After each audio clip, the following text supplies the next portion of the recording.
How irritating.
Afraid? Or do you not even have the courage to be afraid? Rest and rebuild! The Temple of Wisdom! Is it my turn now? Here comes these rising flames! Torn to oblivion! Now that's more like it.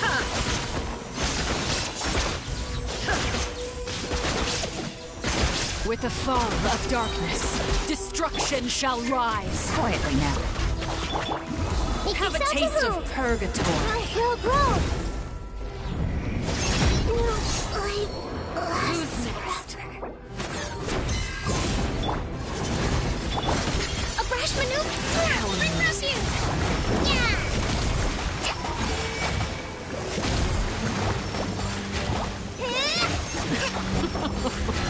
Look at you.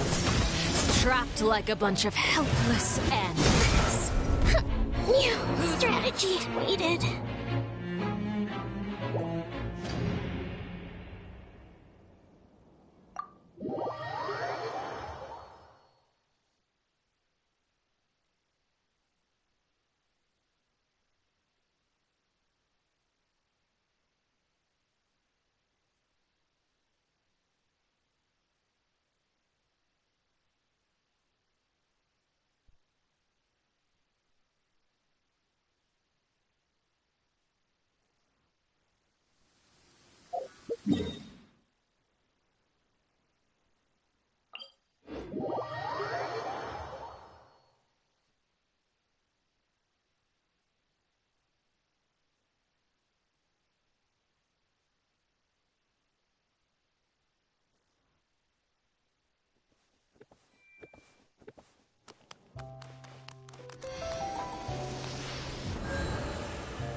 Afraid?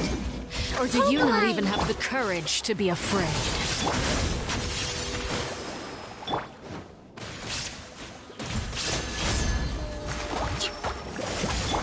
Game's up. Time's over. Closer now. Now that's more There like is no escape. Now you shall perish. With the fall of darkness, destruction shall rise. Have a taste of purgatory. Yeah. Time to switch tactics. With these rising flames,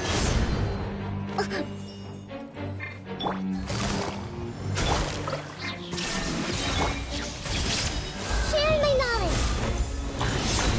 our music. Inazuma shines eternal. Like a fly tangled in a web. Absurd. With these rising flames, These are about to get our dicey. music. Billowing surge.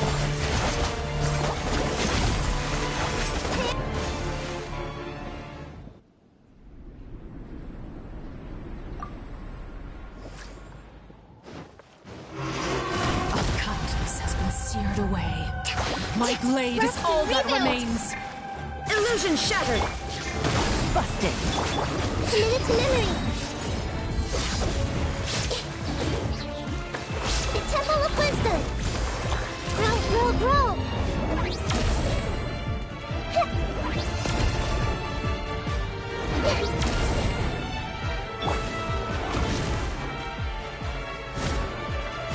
Shine down. Quietly now. Your punishment made manifest. Illusion shattered. Hold the line.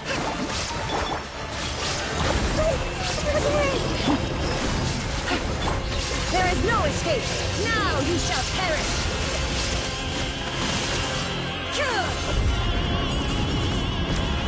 The sun and moon have set. Only ruin remains. All hope has been extinguished. Covenant of the Deep.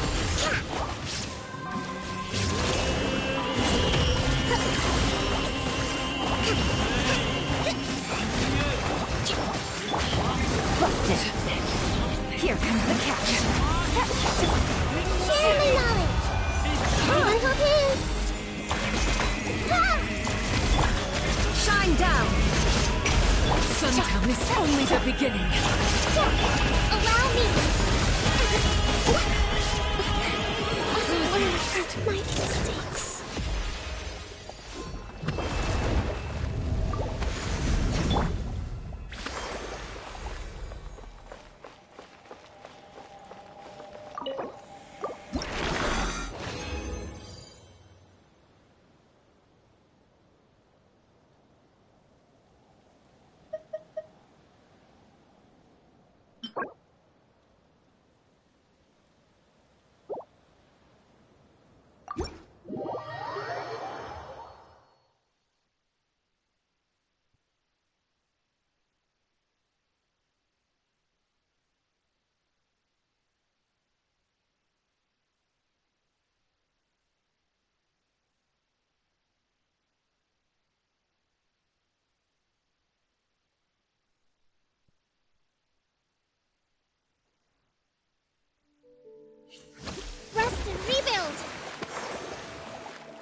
what they say is true.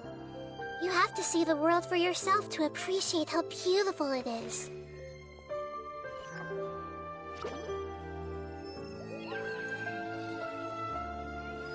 Exactly, but none of them believed me. Time itself is a silent song. Yep, you're right.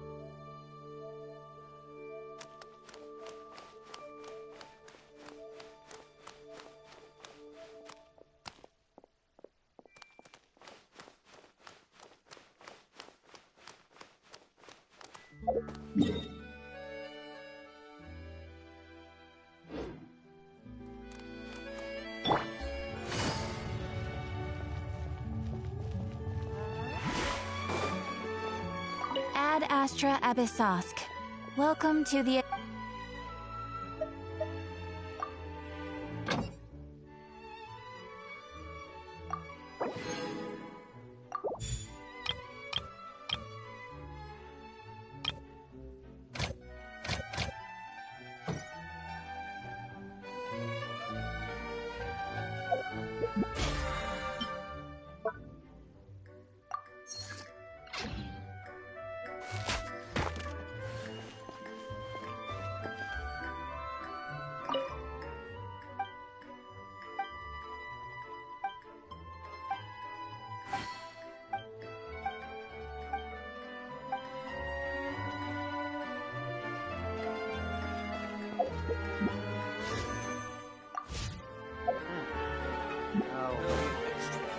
Exactly, but none of them believed me.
Another test subject. Freeze! Freeze! Stop! Yes! Rest and rebuild!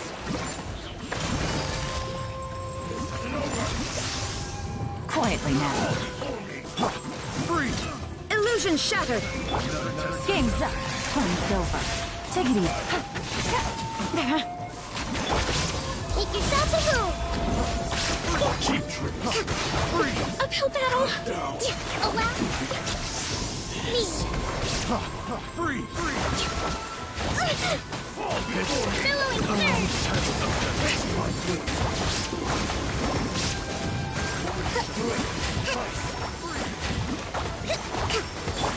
There is no escape! Freeze! Busted.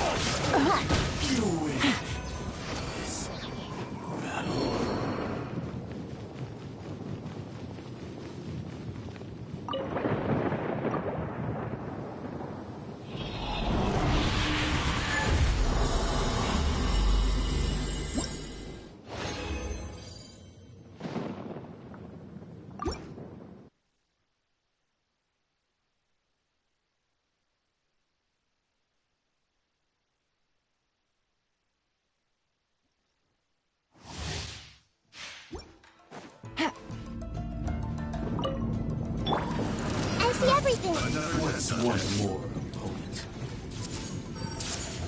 Taste my blade! Rest and rebuild! Rash maneuver!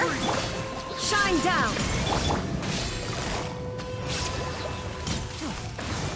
Gotcha. Here comes the catch. There is no escape! Torn to oblivion!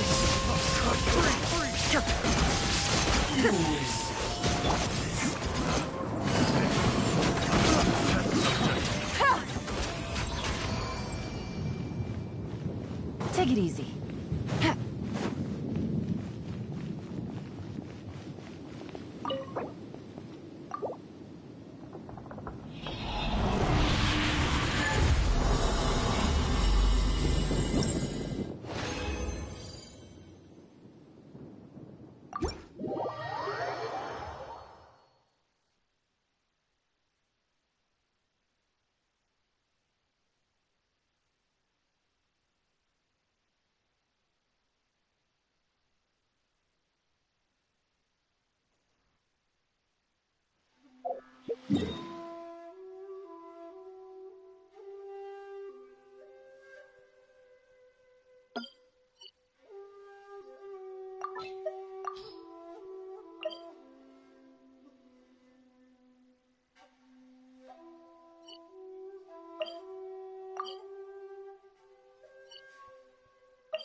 United Publishing House has released numerous works that lay out military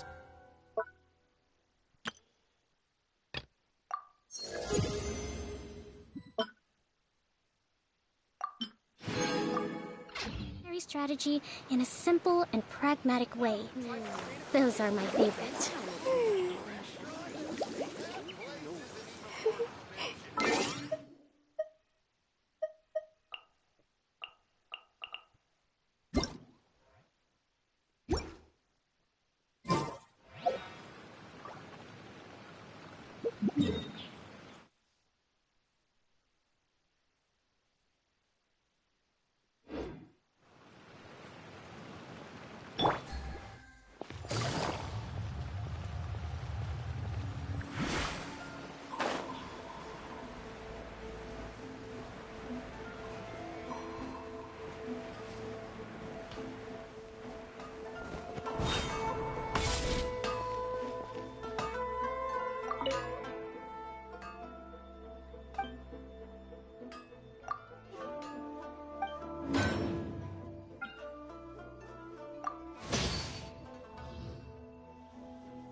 Hey,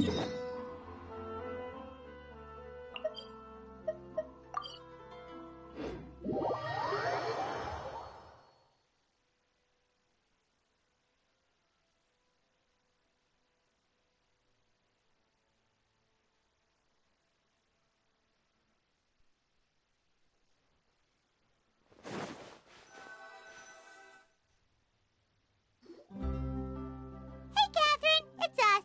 Got any new commissions? Specifically one with a huge more attack, perhaps?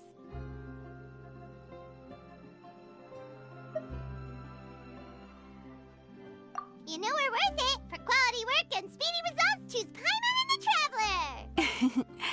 It's always a pleasure to see our two most avid adventurers again. Looking for the next challenge, I see. Actually, we do in fact have a rather urgent commission that is still open. Having read the details, however, I don't believe you'd consider it to be lucrative. Don't worry about that. We were just kidding. So what's the situation? To put it simply, the requester is looking for a temporary replacement actress for their musical. The original cast member ran into some issues, and is currently unable to perform the role.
But the troupe has also been experiencing some financial difficulties, so unfortunately they cannot afford to pay the replacement actress. That does sound like a tricky situation. So basically they're looking for a volunteer? That's right. Our adventurers reached out to many actresses, but none of them were willing to take the job. There are only a few days left until the performance. If they can't find someone in time, they'll probably have to postpone the show. And delays tend to create all sorts of new problems. Got it. Oh, this one's a doozy. What do you think, Traveler? Any ideas? Even if we took the commission, neither of us have any experience starring in musicals. If you're interested in helping, why not start by having a chat with the requester? He's right over there. Maybe you can't fill the role yourselves, but you might be able to help him figure out another solution. Maybe there's something he hasn't thought of.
Oh, it's that guy, huh? No wonder, he looks like he just ate a sour lemon. Paimon approves! Let's go!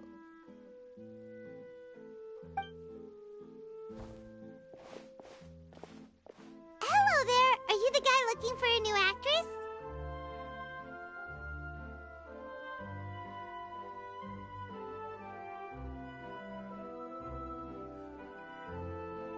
Wait, I know you two!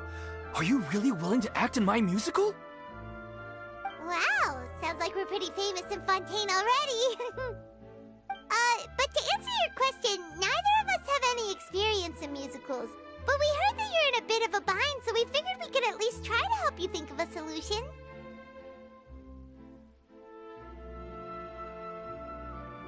Ah, I see.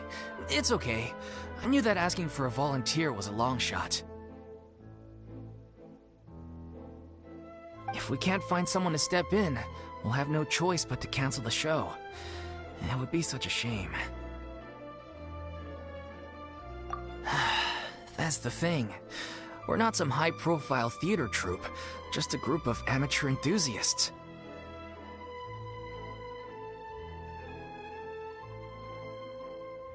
All our sets and props are very crude.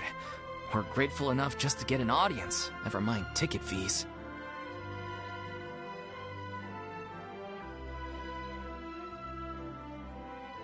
If we had a way to make this profitable, things might have turned out differently. But now, it looks inevitable that we'll disband. Disband? You're splitting up the troupe? Oh, I guess the lady at the Adventurers Guild didn't tell you? Yeah, this is supposed to be our final show together as a troupe. One last show, and after that, we go our separate ways. So we were really hoping to end on a high note. Nobody wants things to just fizzle out. Not after all the time and effort we've invested into it. Yeah, the leading lady, in fact. She's been dealing with a chronic illness ever since childhood, and unfortunately, it flared up again recently. It really drains all her energy, so she's in no state to perform. The show just won't be the same without her. But for everyone else's sake, I still hope we can find a way to hold the performance on schedule. Got it. We have a clearer picture now. Let's see if if we can come up with any ideas. What if we sponsored the show? Traveler, how much more are you carrying? Please, there's no need to go that far. I wouldn't feel right asking such a huge favor, and I can't promise that we'd ever be able to pay you back. Good point. If the actress just goes through the motions for the Mora, that's not exactly rescuing the show. We should find someone who will put on the best performance possible. Oh, wait! What about... you know who? That's how you know we're the best of partners. Anyway, she should have all the free time in the world right now.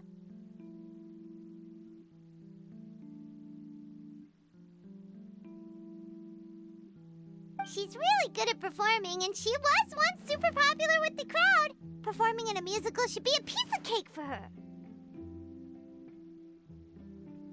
Who are you thinking of? Sounds like someone famous.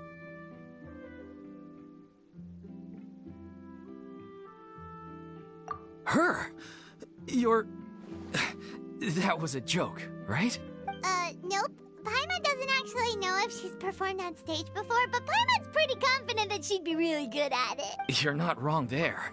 She has actually performed in a number of big-name shows before. They were one of the reasons she was so popular. But even if she's no longer the Hydro Archon, it's not like she's suddenly a commoner. She's still an idol to many people in Fontaine, including myself. I just think well, yes. Fair enough. I mean, if she was actually willing to, then of course I'd be honored to have Lady Farina star in our show. I'm sure the rest of the troupe would be delighted too. I'm sure everyone in our troupe has probably dreamt of performing on stage with her one day. Of course, it all depends on whether she's interested. She might consider this opportunity beneath her. No point in stressing about that. We'll only know if we ask her.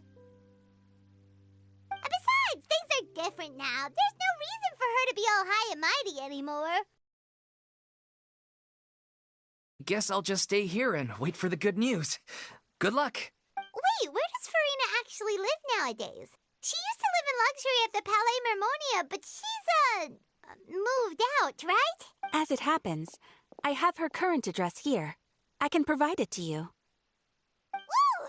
When did you get here? I came over when things were starting to sound more promising. I thought I should be at the ready in case my assistance is needed. It is my duty to support commissioners in any way I can. Thank you, ma'am. Thank you so much. Well, now that we've got the address, we'll go find Farina. Back in a jiffy.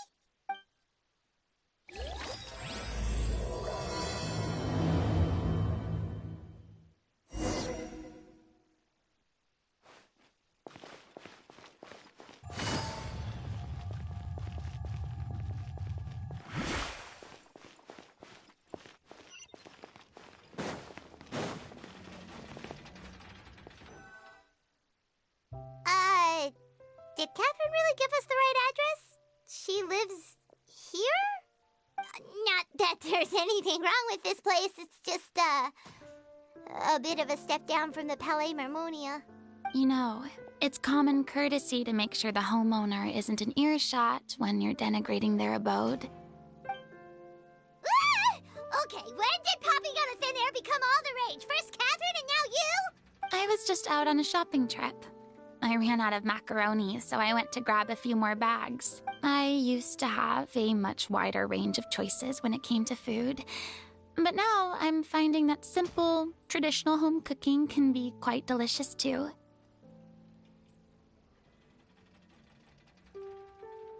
Not at all.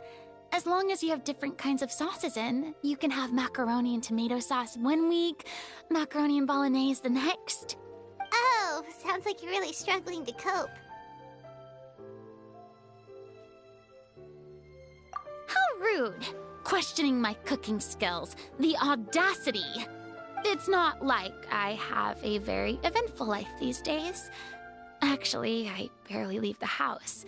So I don't see how it's unusual that my meals are a little simpler now too. Besides, I'm sure I could master dishes like la lettre focilor or blubber profiteroles in no time, if I felt so inclined. Ah, there it is. You don't know how to cook. Not yet, maybe, but... Anyway, what are you even doing here? I do hope you didn't come here just to ogle at my fall from grace. Let me first be clear that I'm not taking guests at this time. So if you're just here to clown around, then please be on your way. Shoo!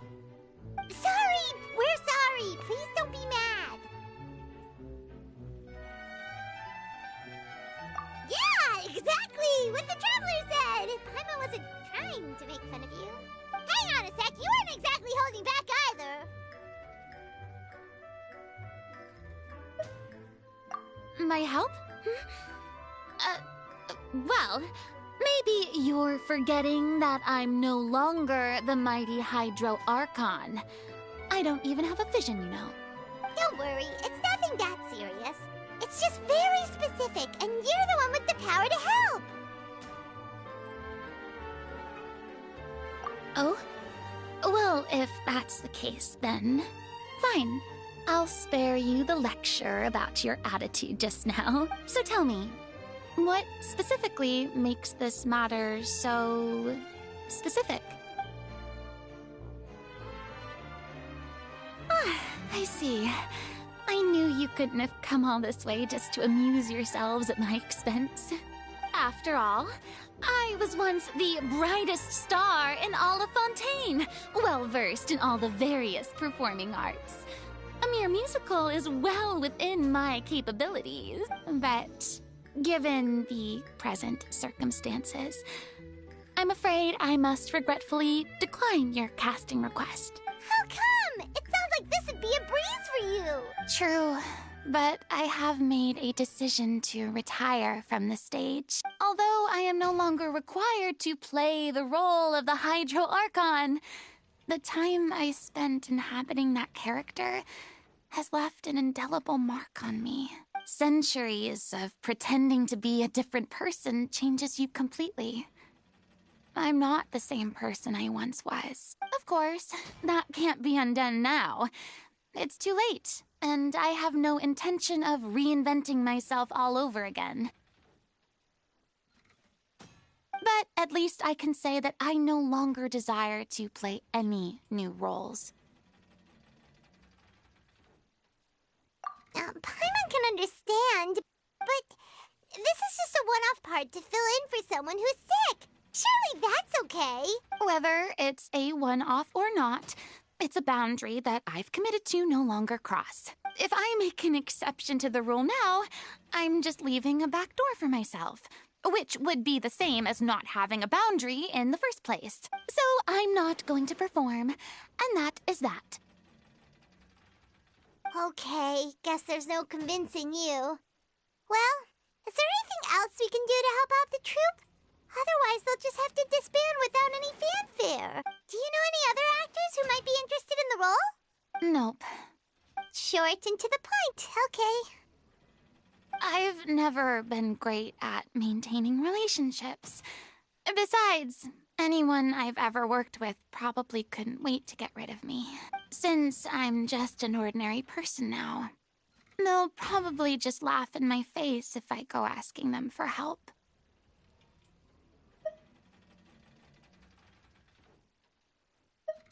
True, but I mean, could you even blame them? I show up out of the blue, begging and groveling for their help with a show they won't even get paid for? Oh, no way. I'm dying from embarrassment just thinking about it. Nope, not happening. Well, is there anything else we can do? This performance really means a lot to the guy we're working for. Have I not made myself clear? You're barking up the wrong tree. I don't want this job, nor do I know of anyone else who would. Sorry. I didn't mean for that to sound so harsh. I wish I could help, really. But if I thought I had the answer to this problem, I would have said so by now. It's alright, Farina. Paimon just wanted to make sure we tried everything. Oh, everyone in the troupe will be so disappointed. Yeah, I guess that's all we can do now. Alright then, we'll see you around, Farina! Toodaloo to you, too. I'm going home to take a rest now.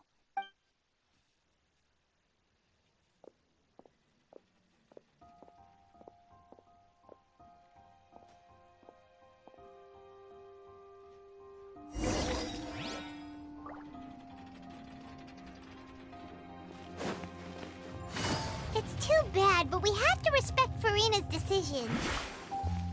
Maybe the thought of performing brings up too many painful memories now.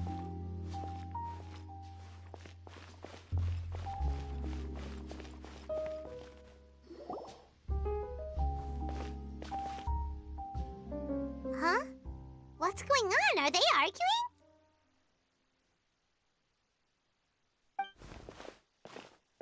That's besides the point. I'll ask you again. Why did you start looking for a replacement without my consent? When did I tell you I'm going to take a step back? You didn't need to say it. We've known each other for how long now? We know the signs. But you never tell us about your illness, even when it's clearly flaring up. And that gives you the right to make a decision on my behalf? Shortly after you left, the troupe's lead actress came to the Adventurers Guild. She believes that she's healthy enough to perform. Excuse me, but can you both take a moment to discuss something else for now? The adventurer assigned to your commission has returned. Sorry, I was just dealing with a little misunderstanding. So, how did your conversation with Farina go? Sadly, it's a no from her. We tried to persuade her, but she wasn't having it. She doesn't want to play the role for personal reasons. I see. Well, circumstances have changed a little, so maybe that's not such bad news after all.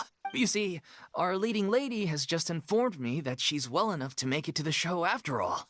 Staging the musical with the full original cast was always the dream, of course.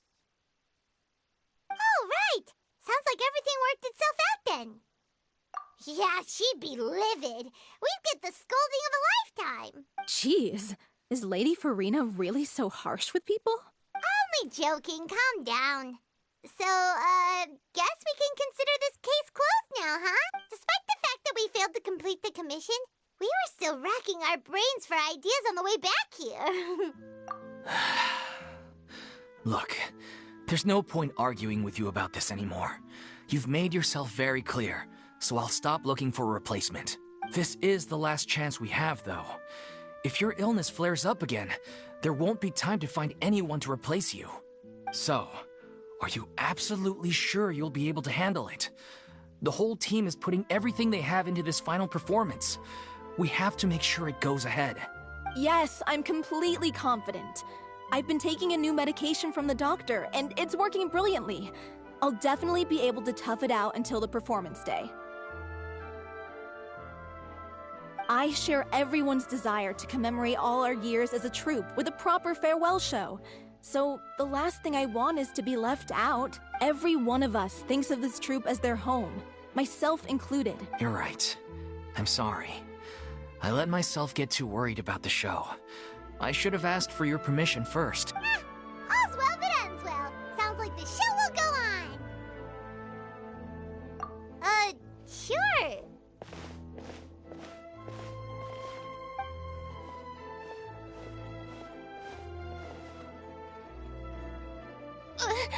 Hey, how did you... I was just passing by because I realized I forgot a couple of items on my shopping list. All right, I'm coming. No need to drag me.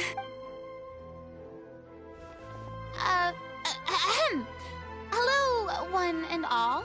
I couldn't help but overhear your conversation just now. Farina? Didn't you say you were gonna take a rest at home? What are you doing here? I was just ever so slightly concerned about the situation you mentioned. Yes, a teensy bit concerned, that's all. When you came to talk with me earlier, I jumped right to explaining my position and said some strongly worded things. And all before I even had a full grasp of the situation. Anyway, I just feel a bit bad about how it went down. I'm sorry, Paimon. Oh, it's totally fine. Paimon didn't take any of that personally.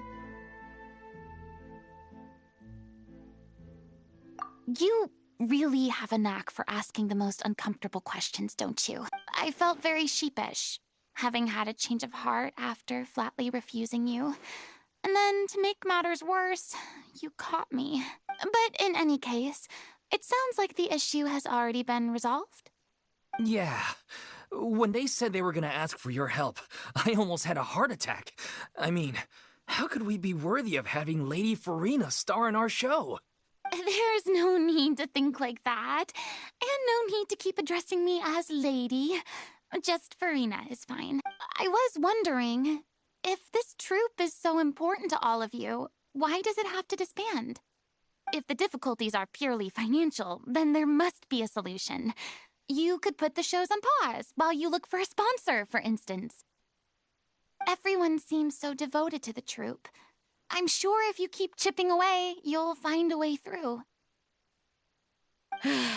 We all want to believe that, but some things are just beyond our control.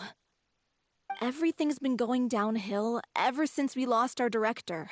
She was the heart and soul of our troupe. She kept us going. Her name was O'Reilly, and she was the founder as well as the artistic director of our troupe. And tragically, she was a victim in this serial disappearances case. What? That's actually how I recognized these two. It was all thanks to their efforts that the true culprit was brought to justice. But still, no sentence can bring our director back to us. She was a loyal fan of your performances, Miss Farina. They were what first inspired her to get into musical theater. She rallied many people around her who were destitute or had lost their sense of purpose in life, and convinced them to join her troupe. She wrote her own scripts, acted on stage, and mentored each and every one of us. People loved our performances back then. We seemed to be going from strength to strength. Things were really looking up for us. And then disaster struck. Yeah. After that, the entire troupe fell into disarray. None of us know anything about script writing, let alone how to handle the business side of things. We've been doing the best we can, but despite our efforts, things are slowly but surely falling apart. It's agonizing, but ultimately, we'd rather end things now on our own terms than stick it out to the bitter end and watch all our dreams turn to dust. Oh. What a terrible waste. A gifted artist from humble beginnings who achieved so much and no doubt had much more to give. And then her life was so cruelly taken. I suppose it's fair to say then that this final show, besides being your farewell to the stage, is also your final gift for her? Yes, exactly. We all miss her terribly. Well, good thing I followed the traveler here. After hearing this tragic tale, I can no longer stand by and do nothing. Farina? I know what you're thinking, but I by no means plan to cross the boundary I've set for myself. Besides, they're no longer looking for a replacement anyway. I can, however, provide some artistic guidance from the vantage point of a highly experienced audience member, but only if you feel this is something that would help, of course. Oh, most definitely. We'll take any guidance that you can give. We unfortunately don't have any budget for a consultant, though. Will that be a problem? I don't need any compensation. All I'd ask in return, if you're willing, is that you tell me some more about the life and work of your late director. Something I've begun to realize since my departure from the Opera Epiclese is that there's a lot you don't see when you observe everything from on high. The law only judges criminal behavior and does not weigh human emotion. The court's verdict can settle the question of criminal liability, but what about all the unresolved emotions of the parties involved? What happens to them? An interesting answer. But if you ask me, I think all emotion shall ultimately return home to the heart and slowly settle with the passage of time. Take, par exemple, how this troupe pines for their late director. Things such as this I have never witnessed before, and so I should like to observe, perchance to understand. Huh. Still a fan of your old dramatic monologues then, huh? You just want to get back in on the action, don't you? No. This is a completely different situation. Pearls before swine. Ah, the name's not Swine, it's Paimon! Would you be willing to join me? Come on, take a break from adventuring to listen to a story.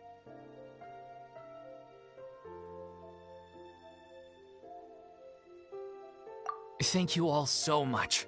Our director was a huge fan of Miss Farina's performances, as of course we all are. All right, follow me. We'll go to our usual practice space. Please excuse the size. It's a little on the smaller side. Exactly. But none of them believed me. There'll be an extra fee for that. Yep, you're right.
Lady Farina?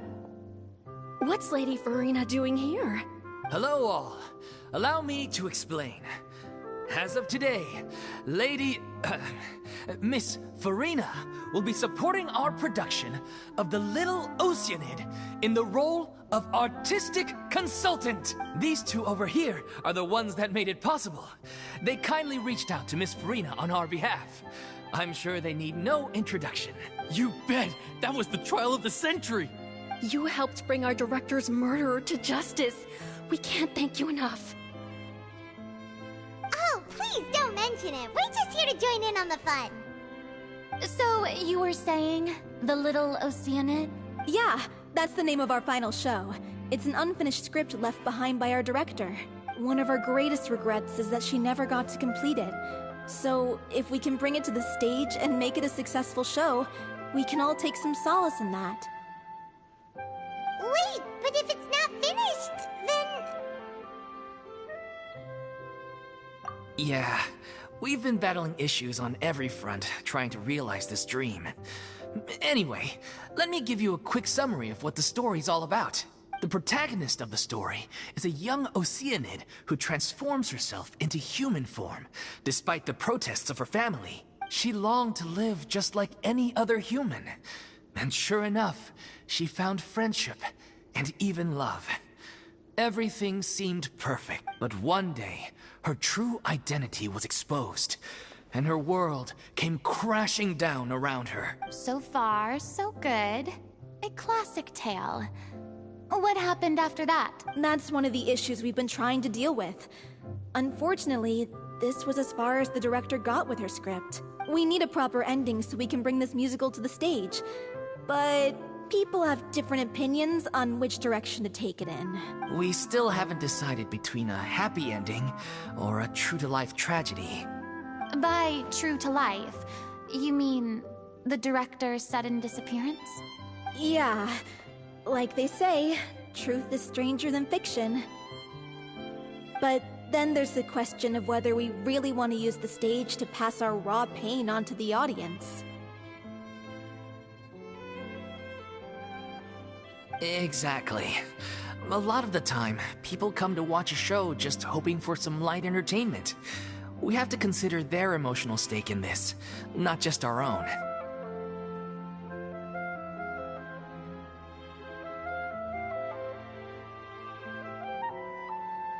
And one last thing. We're still waiting on confirmation from two of our main actors. The first is Paulo, who plays the protagonist's lover.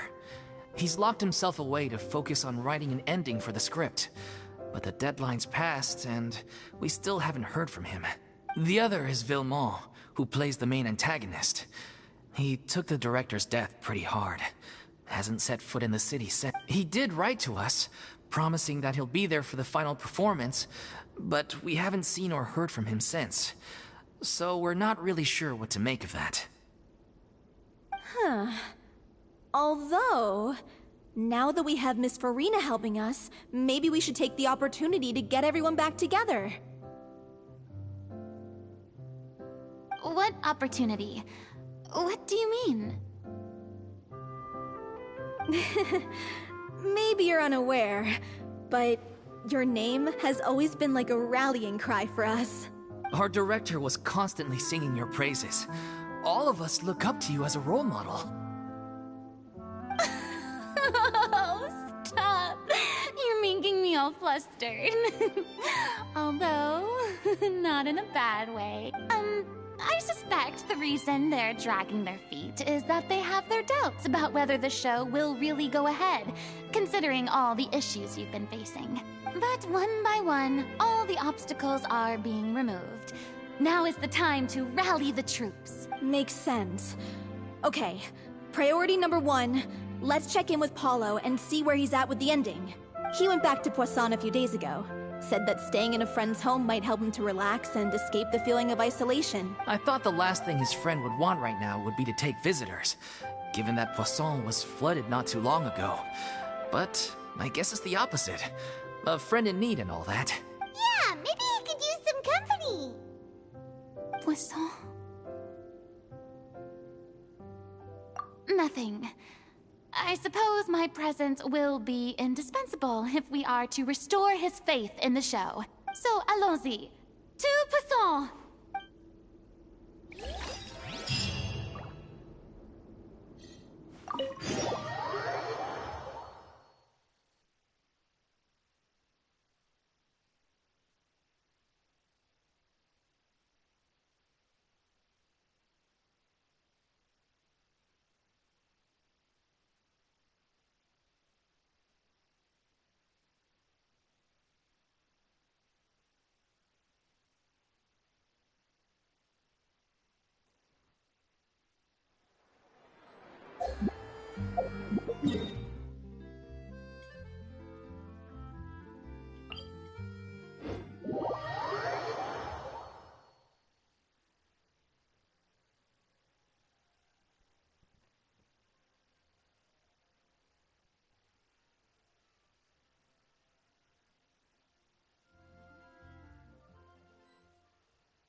If I remember correctly, this is where he's staying.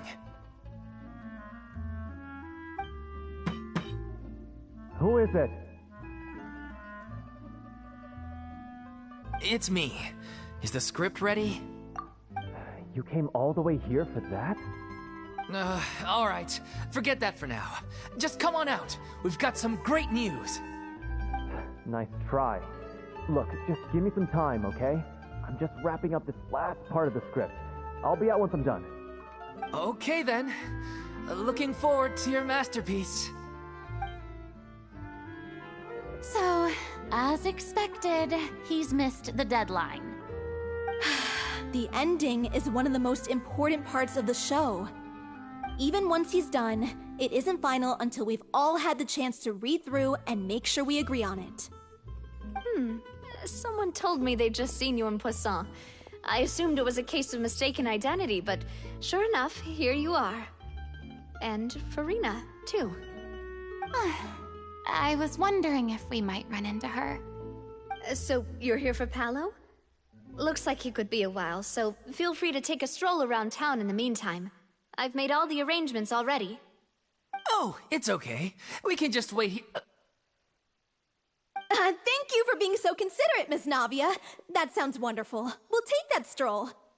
Get over here, you! How oblivious are you? How are things in Poisson now? Any better? Things are on the mend, but it's a slow process. Some people may never recover from the trauma they experienced.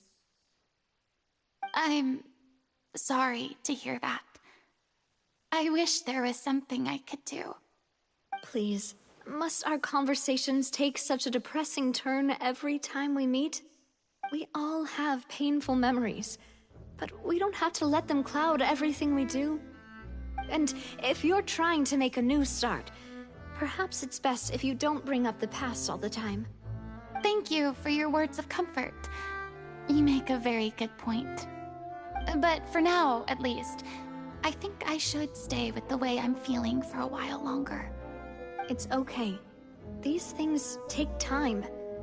Moving on from a painful experience is easier said than done. Which brings me to why I'm here. I thought you should probably know that not everyone here is ready to forgive and forget after the Hydro Archon's inaction in the face of catastrophe. To avoid upsetting the peace, I told the townspeople that everyone here is a member of the theater troupe, and that you are just an actress playing the role of Farina. It's not a perfect solution, but hopefully it means you won't have to lie low while you're here. That's so thoughtful of you, Navia. Well, what do you expect? I am the courageous and considerate president of Spina di Rosula, after all, like my father before me. Anyway, that was all. Look after her now.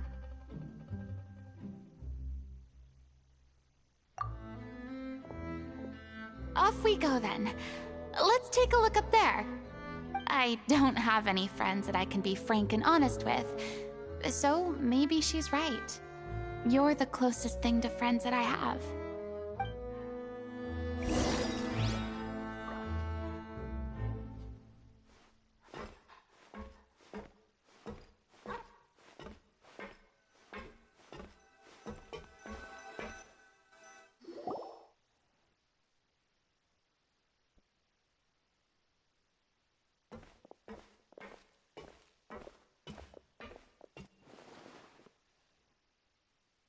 I'm so grateful that Miss Navia was so understanding. To be perfectly honest, I didn't know if I was ready to meet her. It's always easiest to just run away from your problems. But that never fixes anything. You can't get around the obstacles without facing them. So that's why you were nervous when they brought up Poisson. Yeah. I'd be lying if I said I wasn't scared of coming back here. Still, I felt it was something I had to do. As I was saying before, I want to see for myself the things that I never could in the past. I'd be overjoyed if the people here could find it in their hearts to forgive me. But they're more likely to unleash a tirade of vitriol against me, which, of course, I completely understand and accept.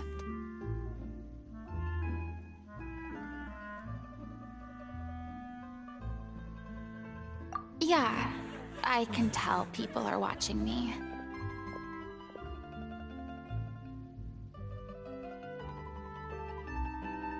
I'm sure some people here see the idea of someone coming to Poisson dressed as the Hydro Archon as extremely disrespectful. I used to be terrified of the gaze of other people, especially when they had suspicion or resentment in their eyes. I guess I wasn't quite ready for this after all. I'm not surprised you're making yourself go through all of this. I can't let myself see only the things I want to see. How would that make me any different from before? Look! There seems to be a crowd gathering over there. Probably time we made a move. How about we check out Spina di Rosula's ship? We should have a view of the whole of Poisson from there.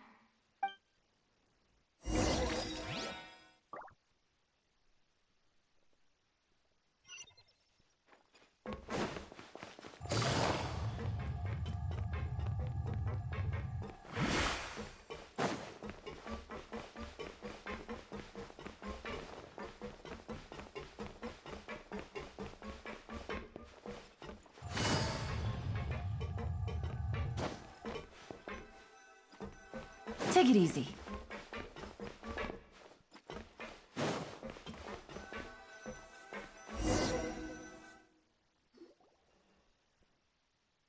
I'm sorry.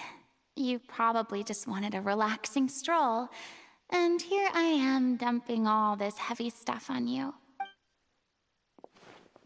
We don't mind. It's actually refreshing to see a different side of you. Great. Well, I appreciate your company, so please don't disappear just yet. I don't know whether you can tell, but the years of suffering and loneliness aren't the only reason I have a hard time facing up to who I used to be. As I stand here by the ship, I can't get the images of the rising water out of my mind. One after another, people were taken by the water.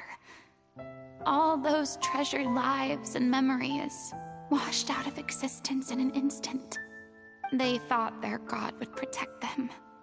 They had absolute faith that when disaster struck, a divine power would save them from harm. And all the while, I played my part to perfection to convince them that was true. But then the floodwaters finally came, and the Hydro Archon did nothing. You shouldn't look at it like that. You're only doing your duty.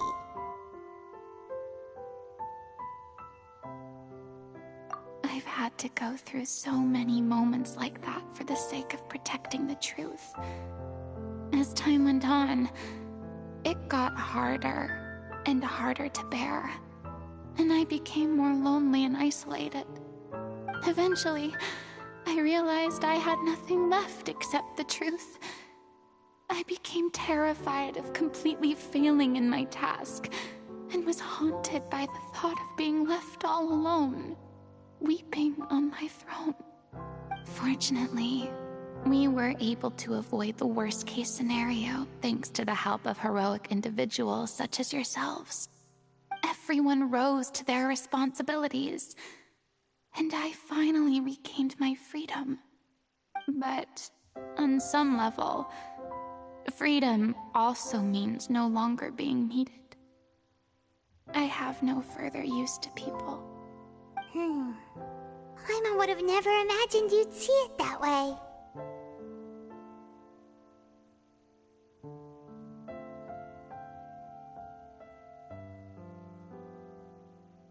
A reward?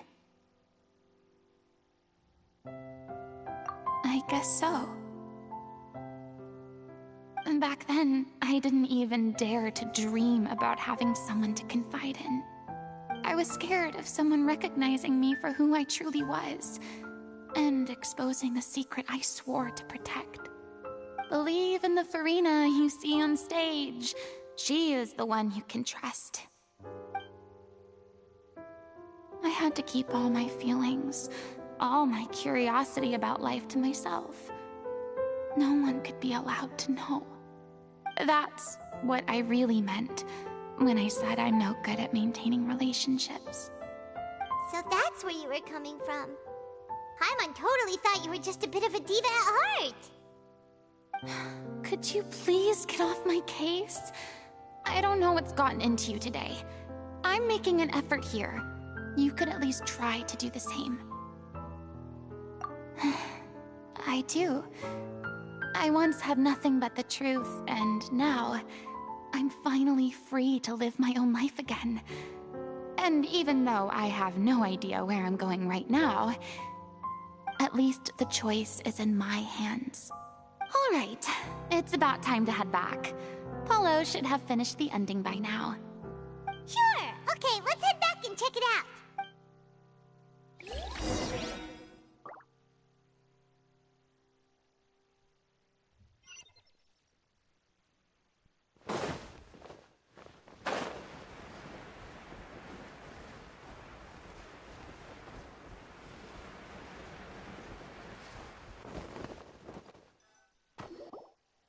Didn't you say you needed to watch what you eat?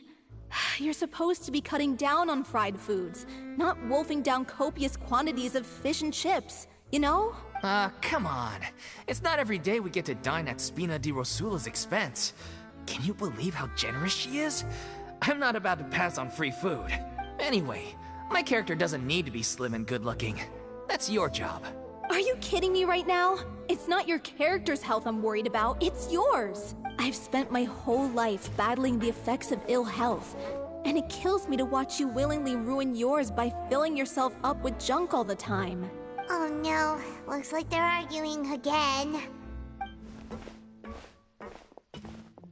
We're back! Could you maybe put your differences aside for a moment? Ah, you're back. We've been enjoying Spina di Rosula's VIP treatment in your stead. Paulo's nearly done. We shouldn't have to wait too much longer. Great! So you were discussing your characters, right? We heard she's playing the Oceanid who turns into a human girl. What about you? Me? I'm an Oceanid too. He was originally supposed to take the form of a crane, but he outgrew that role. Well, the costume at least. So now he's playing the boar instead. Sorry. The boar's not a bad character, actually. He's the one who raises the little Oceanid, yes? That's right. He has some pretty memorable lines too, like when he imparts some solemn words of wisdom to the little Oceanid.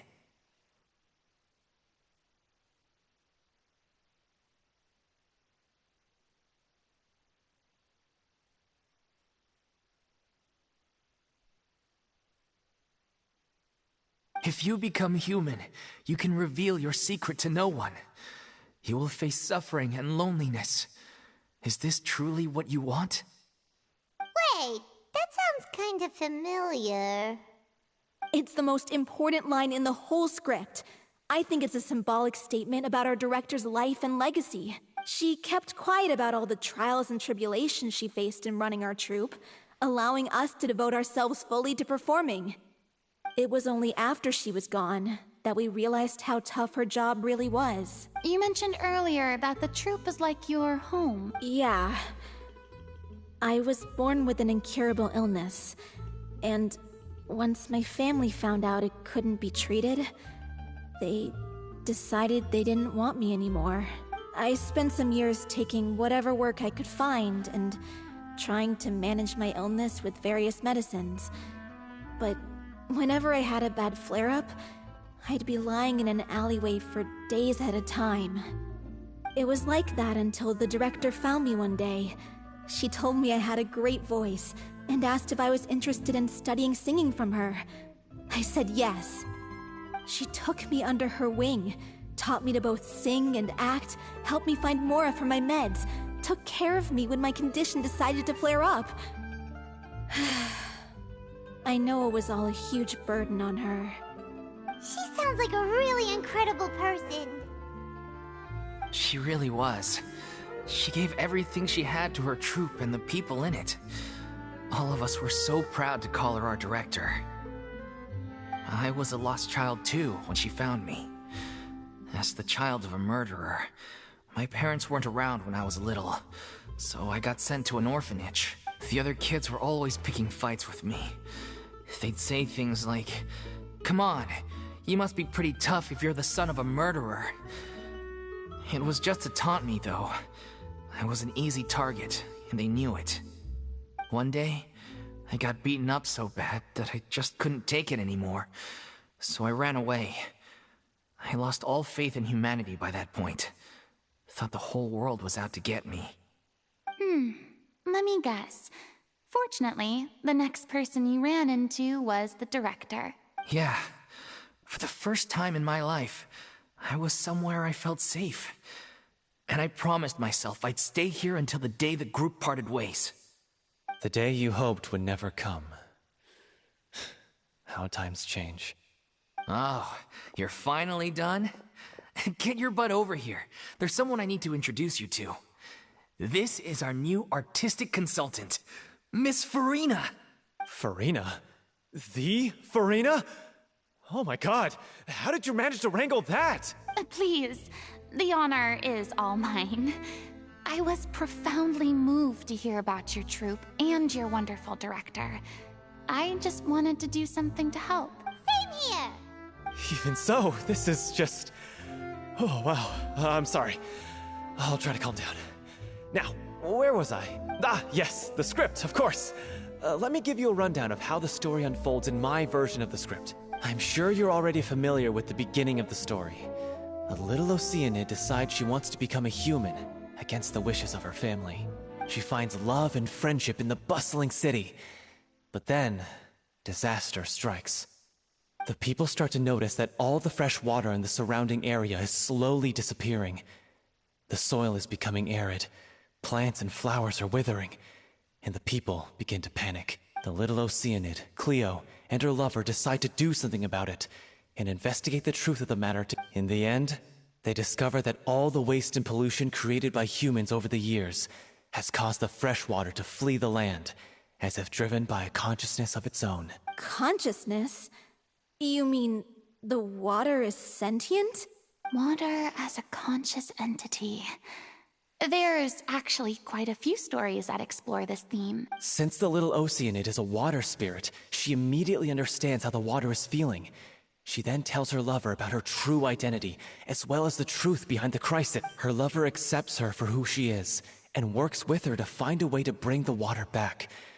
However, unbeknownst to them, there were some people eavesdropping when she revealed her secret. The little Oceanid is accused of being directly responsible for driving the water away, and faces the greatest dilemma of her life. And then? In the end, she makes the brave decision to sacrifice herself to save her lover, and the rest of humanity. Huh? But didn't they all treat Cleo like a villain? Why would she want to save them after that? Well, she mainly wanted to save her lover, plus everyone who'd stood up for her. Through her love for her human partner, she was able to find an even greater love, one that extended to all of humanity. Surely the biggest strength of Cleo's character. There's actually something else that bothers me. You know the protagonist is supposed to represent the director, right? And she never had the chance to become a hero in our world. If we're serious about dedicating this show to her memory, we should make the ending as true to life as possible. What about if the little Oceanid is hounded to death by people who hate her, her lover makes sure her secret never gets out, and humanity continues down the path to extinction? That sounds like too cruel of an ending to me. And perhaps a little irresponsible to present to the audience. That ending would be a perfect mirror to Director Aureli's death, both arbitrary and meaningless.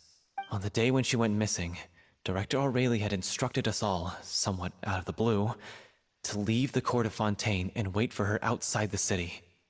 We waited and waited at the rendezvous point, but she never came. By the time we returned to the city, she disappeared without a trace. We looked for her. The Gardamex looked for her, but she was nowhere to be found.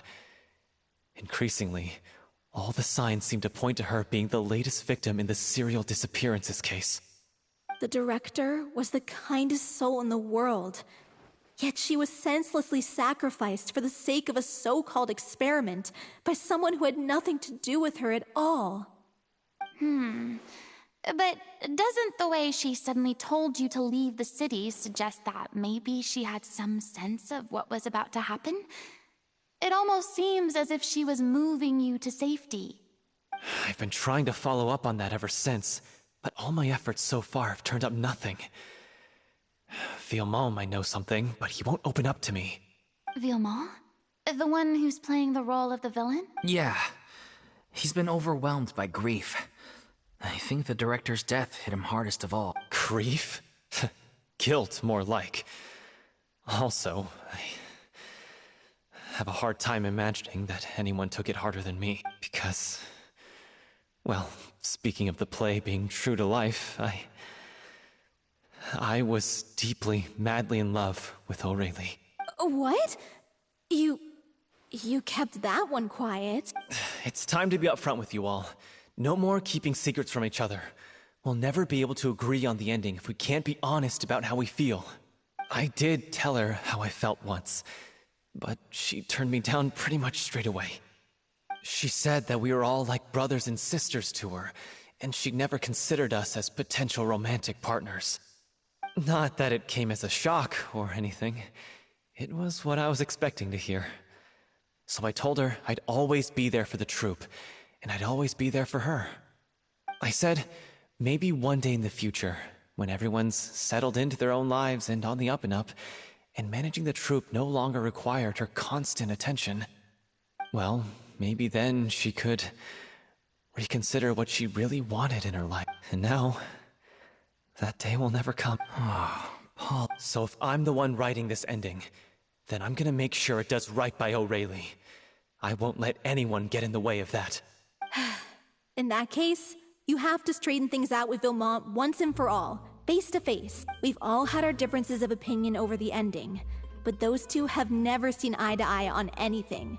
One of them has to compromise if we're ever going to reach a final decision. Well, if that's where we're at, looks like it's time to go visit Vilmont. Are you ready to face the truth? Honestly, I'm slightly terrified. But for the sake of our final performance, I'll do whatever it takes. Funny you should ask, though. You really do get what I'm going through right now. I certainly do.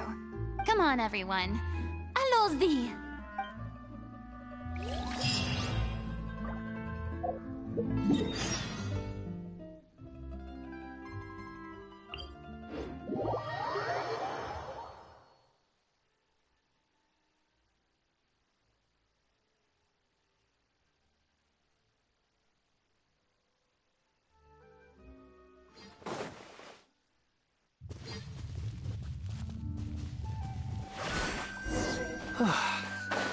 This is tough going.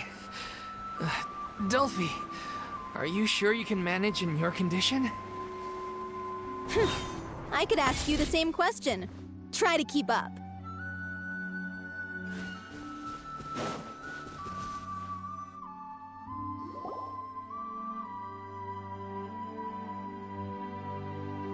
Ugh, as if this journey wasn't tough enough already without a roadblock. Don't worry. We should all be fine with the traveler here. We don't need to take a detour. Wait, why are you all looking at me? You're not seriously expecting me to fight, are you? We're just curious, that's all. I don't think anyone's ever seen Farina in a fight before. Yeah, but don't you remember why? The Hydro Archon willingly gave up all her power so it could be converted into Indemnitium. Miss Farina said so herself. Precisely! And I'm not even the Hydro Archon anymore, so all my power is gone anyway. As much as it pains me, unfortunately, I should just stay put. I'm more like a damsel in distress more than anything. That sounded so smug. Ugh, secondhand embarrassment is unbearable. Hey, lay off, all right? My bluff is hanging from a thread here. I'm sorry. I got carried away. Please help us out, would you? Aw, too bad. I was so pumped to feast my eyes on fight mode Farina. Sorry to leave all the heavy lifting to you. Don't worry, piece of cake.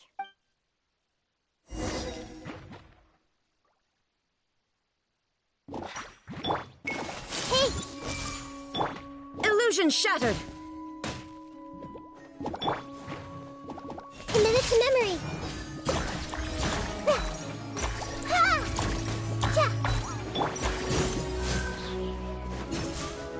Shine down!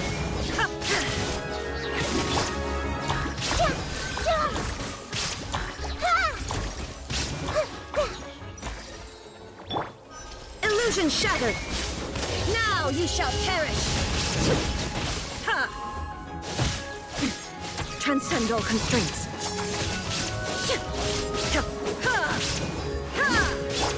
Hold the line. Quietly now. Bravo! Good show! You certainly live up to your reputation. Yeah, thank you. Anyway, the path is cleared now, so onwards and upwards.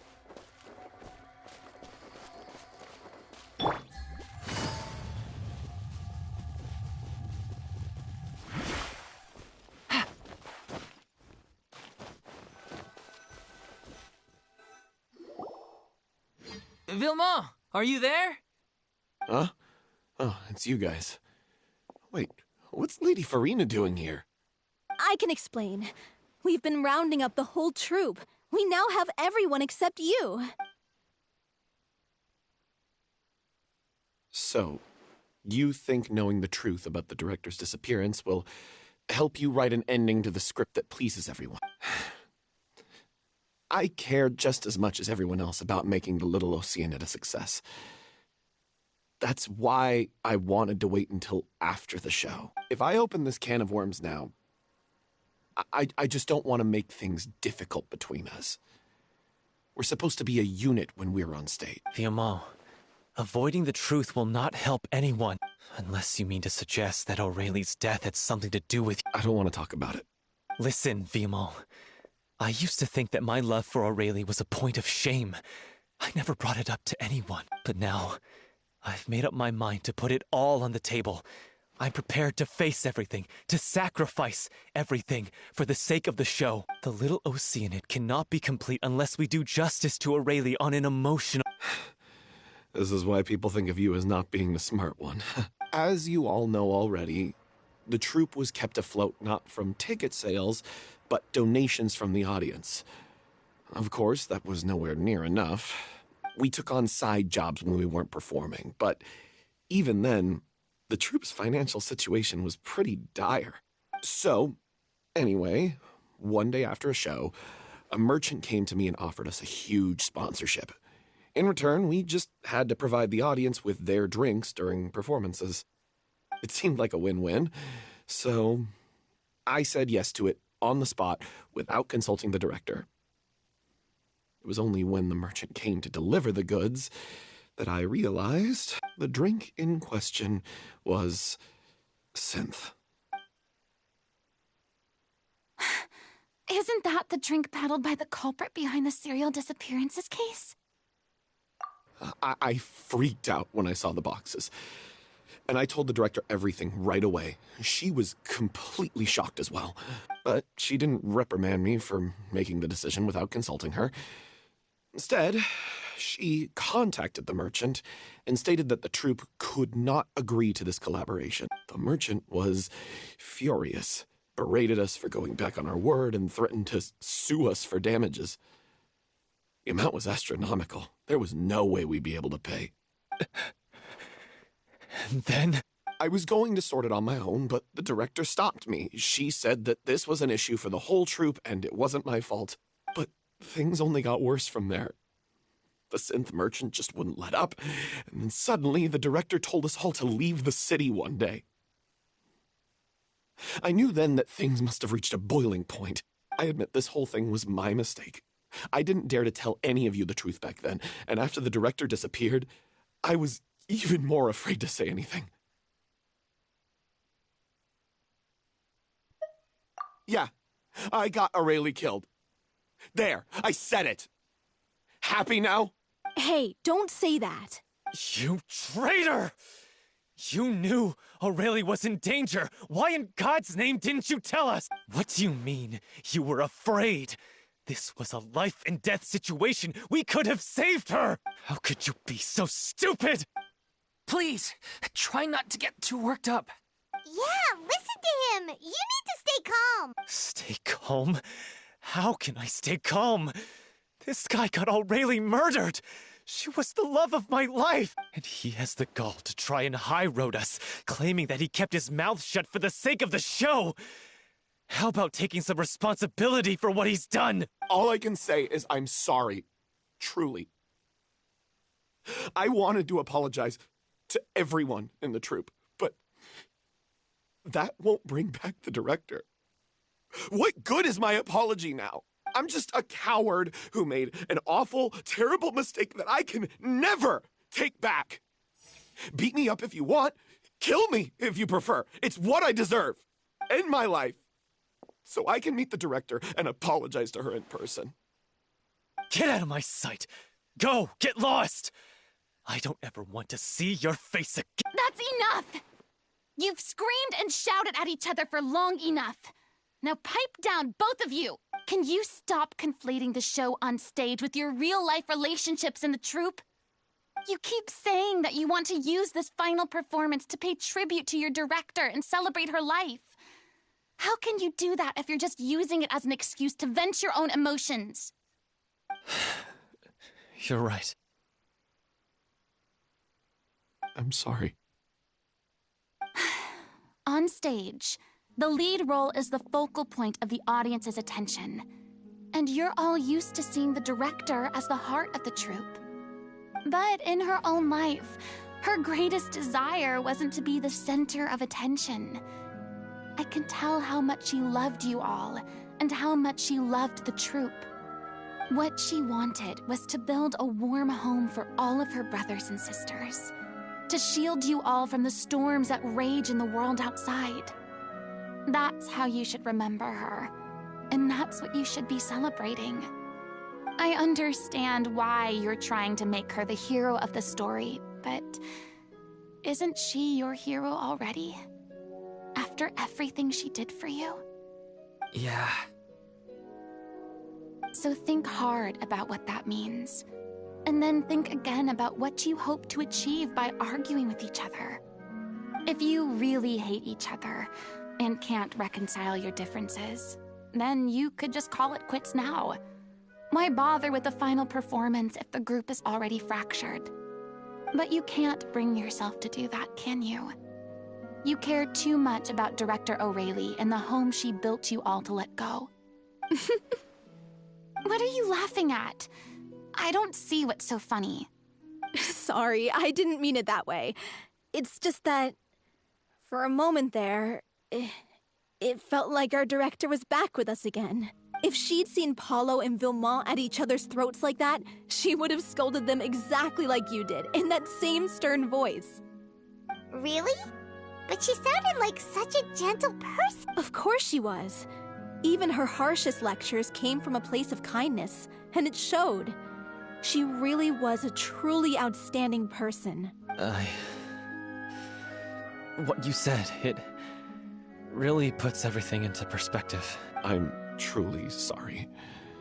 I really meant for this to be a genuine apology, but I ended up making it all about me and my self-pity. It's all right. Let's save all this for after the performance. So, the ending. What are we gonna do about it? Clearly, everyone needs to take a step back for now and reflect on what really matters. When emotions are running high, things get lost in the fray. The end of the story needs to focus back on O'Reilly herself. She's the true star of the show. What do you mean? The Traveler is right. You once investigated that underwater synth base and recovered items belonging to the victims. If you could find anything that O'Reilly left behind, perhaps we can get a better sense of what she went through in her final days. You really think that's possible? I trust that nobody would object to the ending of the story being based on O'Reilly's true feeling. No. Well, we'll leave this in your capable hands. Come, let's pay a visit to the Palais Mermonia. The rest of you, head back to the rehearsal location for now.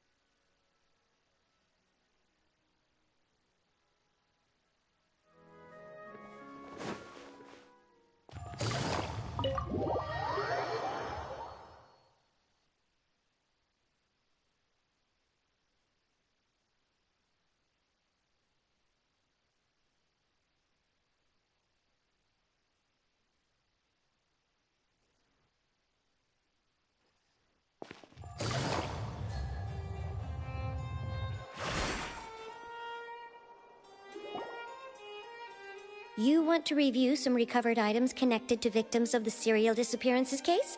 But, that case has been closed for quite a while now. Still, since you were the ones who discovered and submitted the evidence in the first place, you don't actually have to submit an application. Okay, please hold on. I'll have someone dig them out.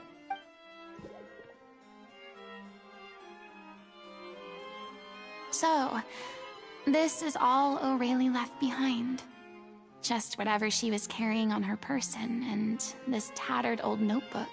Hey! It's full of script lines! And sketches too! Looks like they show where the different props should be placed on stage. Let me take a look. Maybe there's something in here from after she was kidnapped. Aha! I found something. To whoever discovers this diary. Let's see.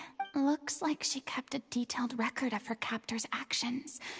She even mentions the truth behind the experiments on dissolving young women. If we'd had the chance to examine this notebook carefully back then, it would have been a conclusive piece of evidence proving Vacher's guilt. Vacher took so many lives. It's still so unthinkable how many victims he had. I guess Aurelie must have written all of this down in the hope that her records would one day be of use to investigators. Wait, it cuts off. Her handwriting here gets patchier and more illegible by the line. She probably didn't have much strength left. Her final words are...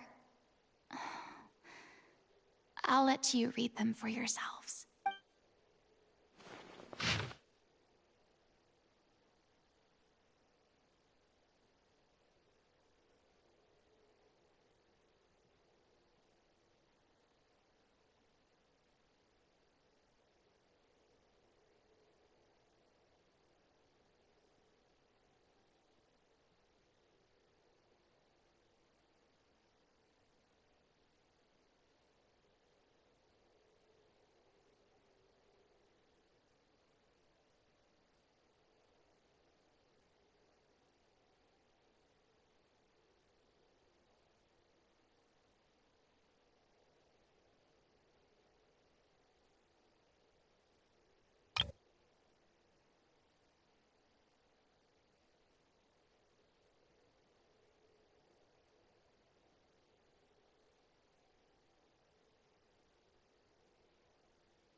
She was so terrified.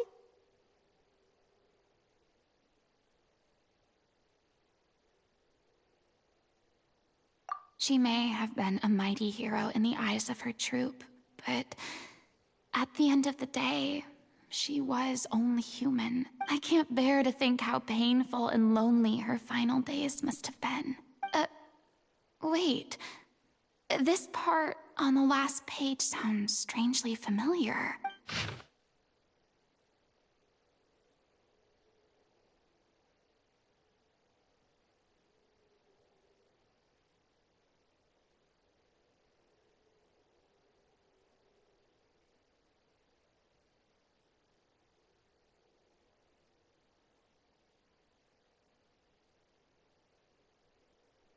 If you become human, you can reveal your secret to no one. You will face suffering and loneliness. Is this truly what you want? Isn't that the most important line in the Little Oceanid? Because I am an older sister to them. so she didn't regret her decision. Even as she sat in silence, waiting for death to come. I'm sure this is what the troupe would have hoped to hear as well. She had their utmost trust, admiration, and love, and she truly deserved it. Let's go. It's time for them to learn Director O'Reilly's final thoughts.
She deserves a hero's farewell. If that's the only way to convey to the audience the courage and selflessness that she showed in the face of death, then it's a meaningful way to end the story. Even in the last moments of her life, she was still leaving a trail for others to follow. She did her best to protect as many people as possible, even if it meant sacrificing herself. We know what choice our little Oceanid would have made now. I don't think any more discussion is necessary. Well, Vilmont, if we put the past aside for now, do you think you can bring yourself to go ahead with the show?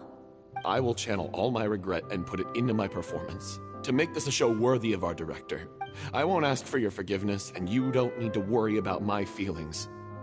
This final farewell show should be about Director O'Reilly and her alone. Then it seems like we've reached a consensus. I have a feeling that this will turn out to be the most mesmerizing performance of your lives. Really? How can you be so sure when you've never even seen them perform before? Don't underestimate my experience. After watching a countless number of musicals, I've learned one important thing. If you want to move the audience with your music, you must fully commit and immerse yourself in your role, pouring all your emotion into your performance. And aren't human emotions, love, hate, regret, and hope, just the most mesmerizing things in this world? I don't believe anybody could be more committed to bringing this story to life on the stage than they are now. Thank you for the vote of confidence, Miss Farina. And thank you for supporting us through all this. Then, let's not delay things any longer. We need to discuss the details of the ending and get it nailed down once and for all. Actually, before that, I'd like to make a proposal. During the curtain call, please allow me to use the director's name instead of my own. Huh? But then... After all, this role was originally meant to be played by the director. I'm just filling in for her. Besides, a role commemorating her life should be associated with her name. Well, if you're sure you're okay with that, I have no objection to it. Now we're talking like a serious acting troupe. All right, I'll leave you to fine-tune your musical while I go and procure a stage. Procure a stage? Oh, it's okay. Our usual place doesn't need a reservation. That place? Oh, don't be silly. For an extraordinary show, we need an extraordinary stage. By which I, of course, mean the Opera Epiclese. Whoa, wait, what? No. That's never going to work. It's far too fancy for the likes of us. What are you afraid of? Surely you don't think that Aurelie's story is unworthy of the grandest stage in Fontaine? No, that's not what I meant. It is supposed to be your grand finale, right? I have no problem with it then. How about the rest of you?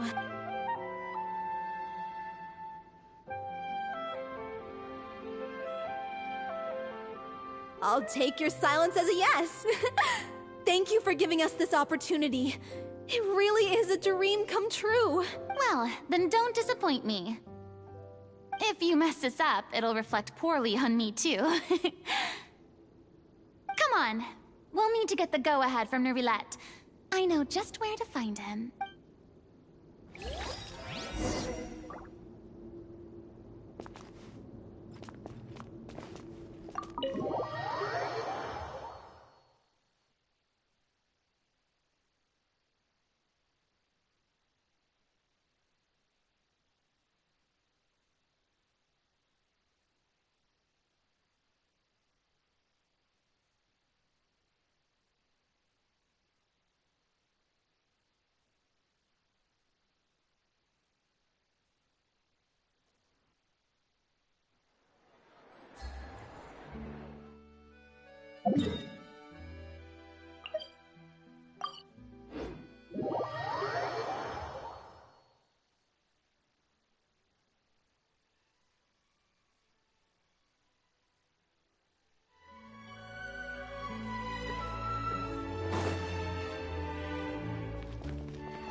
Look at that! Looks like I guessed right. You were just guessing?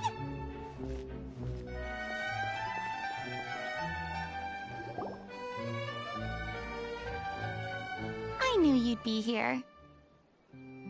I'm here merely for a short break. It has been a while, Miss Farina.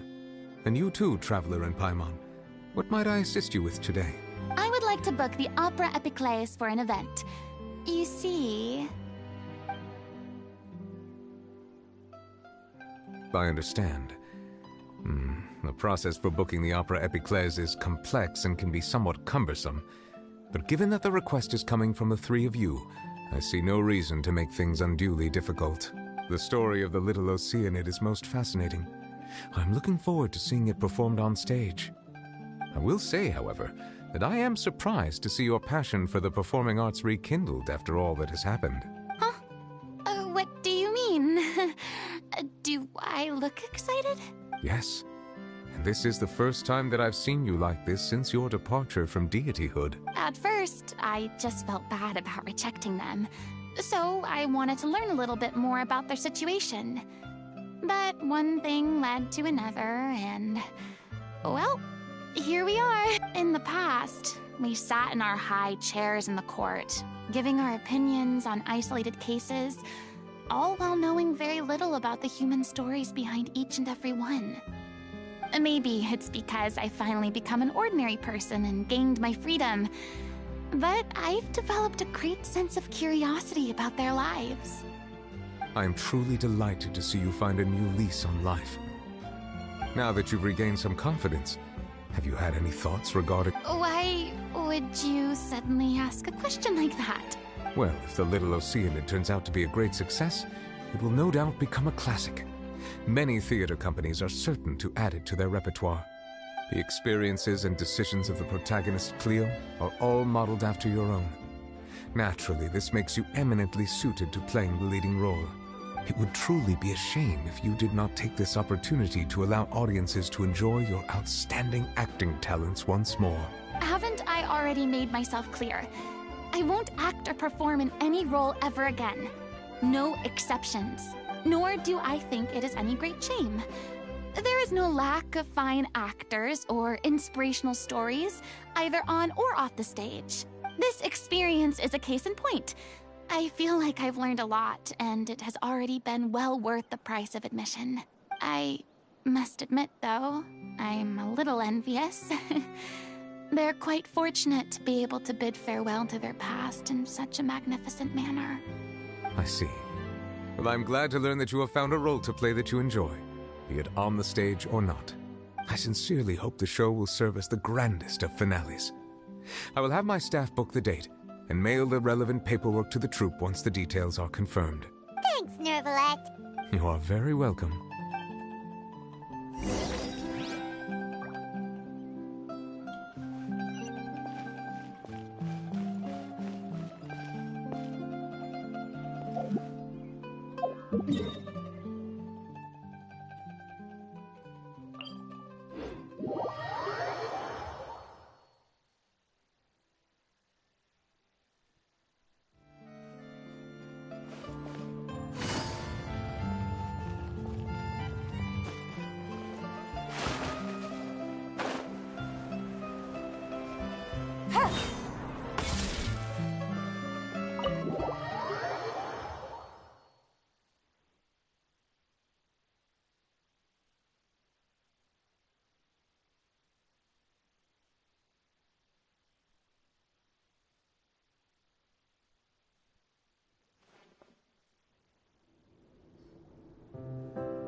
Good news, everyone.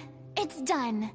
The Opera Epiclese is booked. Thanks to my eloquent and impassioned speech, Monsieur Nervalet was moved to provide us with a fitting stage for this special performance. We've had to fight every step of the way for this opportunity, but we now have all of the ingredients necessary to stage a truly spectacular performance. A touching story, a magnificent venue, and last but not least, a passionate and dedicated cast. Now, let's work together and make this show the best it can be. This is truly wonderful. The sooner we can finalize the ending, the more time we'll have to rehearse. Fiamma and I just went over some parts of the script and tweaked a few things. I think it's really going to resonate with the audience now. Wow, you two had a constructive conversation? That's great! Communication is vital to any good performance. Look at us. We've come so far. I never could have pictured this scene a few days ago. It's amazing! Even though Farina's still being a bit of a drama queen about it all, she's really fired everyone up! Please feel free to give us any comments or suggestions you have. We really value your input. Hey, Loic, get over here. Time to practice the opening number.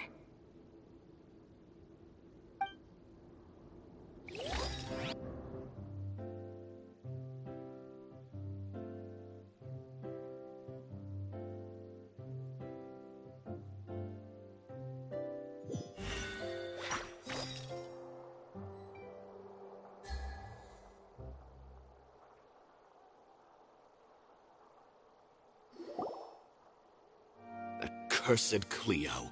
She stole the waters of life from us. She's a fraud, and she must pay for her crimes. This has nothing to do with her. The ignorance and hatred of our people is to blame. How can we hope to win back the water's favor if we don't change our ways? This guy could be useful. Take him hostage. If Cleo wants him back, she'll have to show herself.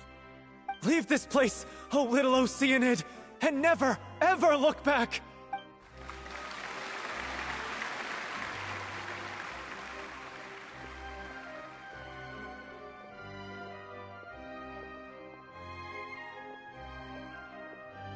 Everyone's really throwing themselves into their roles. I haven't seen such a fine performance in a long time. What should we do? It's almost time for her to take the stage! Why? Why does it have to be now? Hey, what's going on? You're due on stage any second now. Oh no, not again. But why? What about your new meds? Did they stop working? They've been getting less and less effective over time. I've had to keep increasing my dose. What? I thought they cure it. So they were only managing your symptoms? I figured whatever it took to get me through this final performance. How could you do this to yourself? And after that lecture you gave me about not looking after my health. I'm sorry. I've let everyone down. You... This is a conversation for another time. How can the show go on without its star performer? Miss Farina, I'd like to make a request of you. Say no more. If you're sick, you need to rest. I know what you're going to ask. Loic, your character has no more scenes, correct?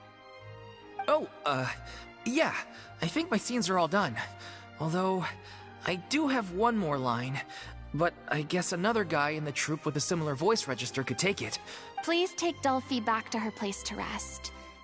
I'll sing the finale. From the sublime to the ridiculous. After all that, everything's come full circle. Thank you, Miss Farina. I'm so sorry to put you in this position after everything you said. Never mind. What's done is done. It's really my own fault for getting in too deep. No one likes regrets. Myself included. Leave it to me. I've watched you rehearse so many times that I've learned Cleo's part by heart. I do not doubt your acting skills, but please allow me to ask just one more question. After all, this show is dedicated to the life and legacy of our director. What, in your opinion, is the reason Cleo shines so brightly? It's her pure heart, despite all the pain and loneliness she had to endure. She never once stopped believing in the beauty in this world. Well said. I leave Director O'Reilly in your hands.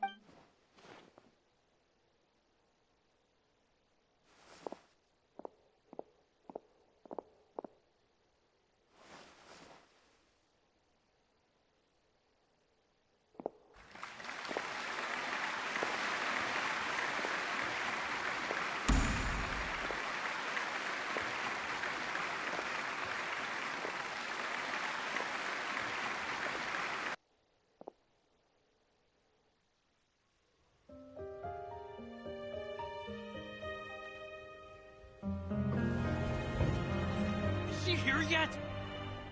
Must she get here? She's not coming! You're wrong. She's here.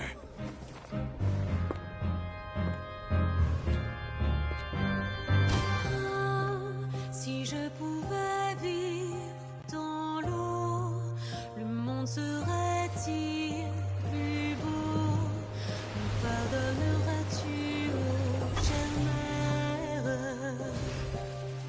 L'eau dans son courant fait danser nos vies, et la cité elle nourrit, ainsi que toi mon doux amour.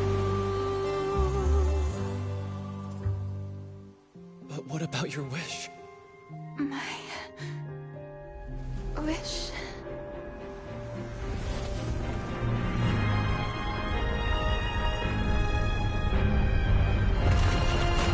If you become human, you can reveal your secret to no one.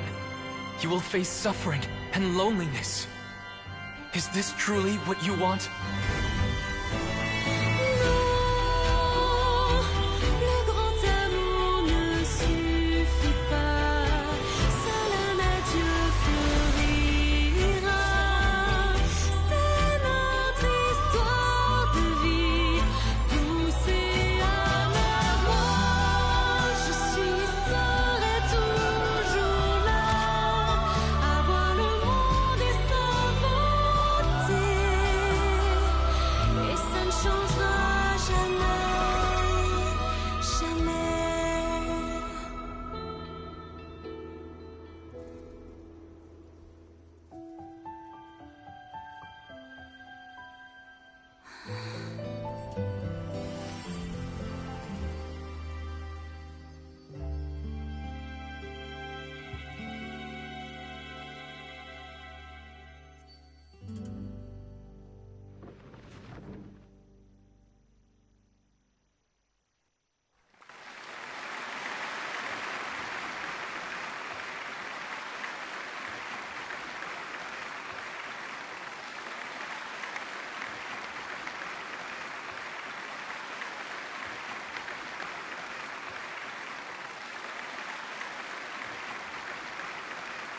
Is it just me?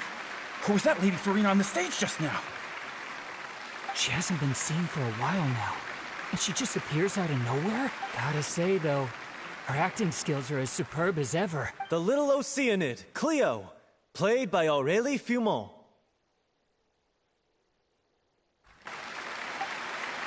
Wait, that's not her name. What's going on? I don't know. Maybe it's just a doppelganger. I've spent a lot of time out of the spotlight, and they didn't use my name during the curtain call either.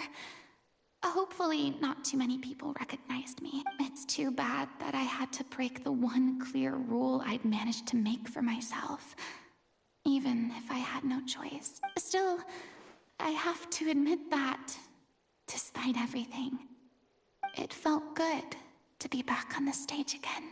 Finally, we would like to give a special thanks to our artistic consultant and event coordinator, Miss Farina. Hey, that's not what we agreed on! Oh, so it was Farina after all. She's back! Honestly, what is he doing? He should have run that by me first. All right, calm down. Don't be mad. This was a group decision. We just didn't want your contributions to go unacknowledged. After all, it's been the rule in Fontaine since ancient times that everyone's work, visible or invisible, is equally deserving of recognition. Yes, I know the rule, but it should still be applied on a case-by-case basis. I wasn't ready for this yet. It's no big deal. What's the worst that could happen? Oh, yeah? Well, since you think it's so easy, you can sign them for me. This is a great chat and all, but can we talk about that crazy thing that happened during the show? It nearly gave Paimon a heart attack. Paimon flew over to where she was supposed to be and was about to drop the prop vision, and then suddenly, a real one popped out of thin air! Oh, that. I've got no idea what happened there either. But hey, it worked pretty well, didn't it? I'll bet the audience has never seen such a realistic prop. Wait, what about Dolphy? I wonder how she's doing. Let's go check on her as soon as we finish clearing the stage. Yes. Plus, she'll definitely want to hear how the end of the show went. If nothing else, we can safely say that we accomplished what we set out to do.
Take it easy.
Ah, you're back. She's doing okay. Her condition stabilized after taking some of her original medication. From experience, though, I'd say she still needs a few more days of rest. How did the performance go? Was it a success? Did the audience like it? You'll be glad to know it was fantastic! Also, you're not gonna believe what happened while Farina was on the stage. You'll probably be able to read all about it in the Steambird first thing tomorrow morning. That's wonderful. I'm so sorry I failed to see it through to the end. I guess I was wrong to try and tough it out to begin with. Don't worry about it. Like they told me after announcing my name during the curtain call, everyone's work deserves recognition. Even though you couldn't see it through to the final scene, the audience was very impressed by your performance. It's safe to say that you made your mark on this memorial show. Well, one way or another, we did it. I've had bad luck ever since I was born, so I never expect things to go smoothly in life. I'm just happy to know that we went out on a high note. That's all that matters. Blaming your bad luck again, are we? Maybe if you didn't push yourself past your limits so much, your illness wouldn't be flaring up all the time. Oh, don't you start. I don't have the energy to argue with you right now. Aw, you two clearly care a lot about each other. I don't know what you're talking about. You mean we never stop arguing with each other?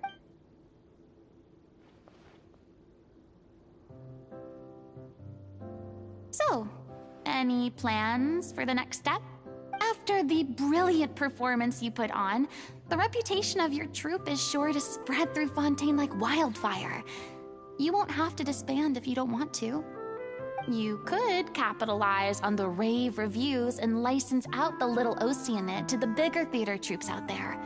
That would do wonders for your financial situation.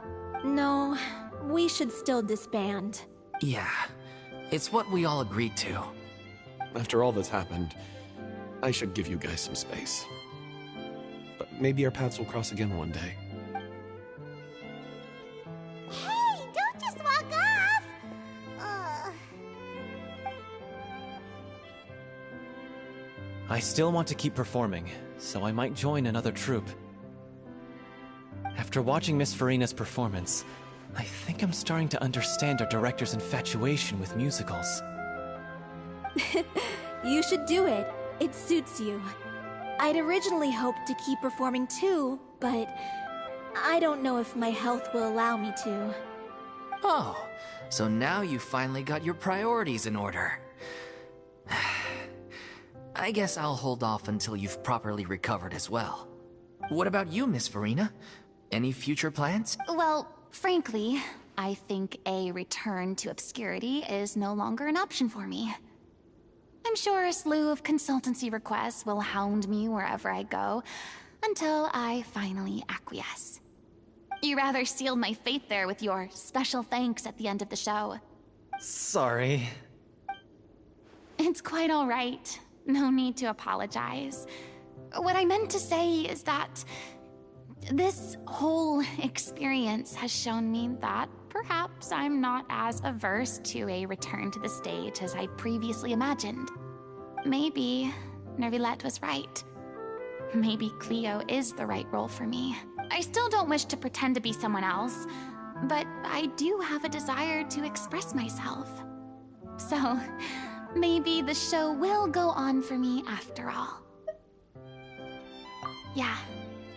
There was once a time when I was an actress in a masquerade, seeking only to hide the truth. But from now on, I want to spend my time learning real stories about real people and how they touch the lives of others around them.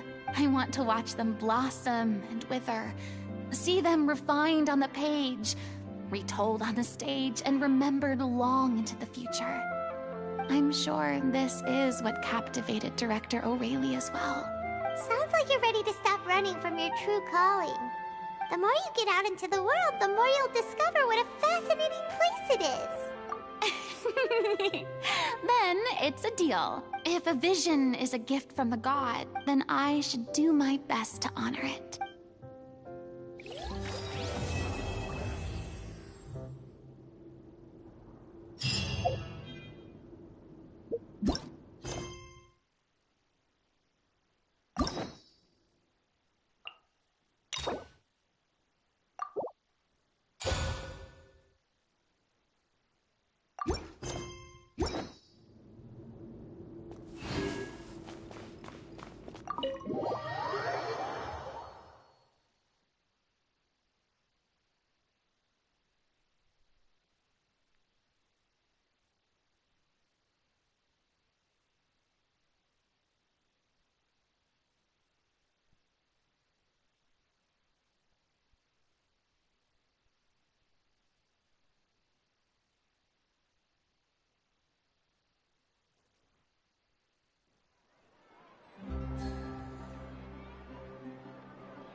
I got a new letter from an informant.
Looks like the situation.